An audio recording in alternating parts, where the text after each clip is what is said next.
எதார்த்தமா ஒரு படம் ஒண்ணு பார்க்கலாம்னு ஒரு மலையாள படத்துல ஆபிசர் ஆன் டியூட்டின்னு ஒரு படம் ஒண்ணு பார்த்தேன். ரொம்ப போர் அடிக்குதுன்னு சொல்லிப்புட்டு அந்த படத்த பார்த்தா, "டேய்! என்னடா பண்ணி வச்சிருக்கீய படத்த?" இதுல எப்படி சொல்றது? நான் யோசிச்சு கூட பார்க்க முடியல. படம் இவ்ளோ சூப்பரா கொண்டு போயிருப்பானுங்கன்னு.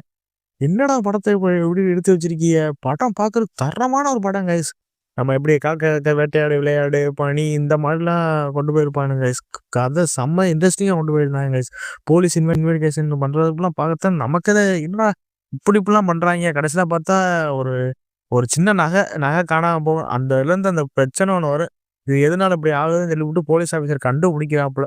அதுல போனா ட்விஸ்ட் மேல ட்விஸ்ட்டா தான் கைஸ் இருந்துச்சு. வில்லனோட கேங் ஒண்ணு இருக்கு கைஸ்.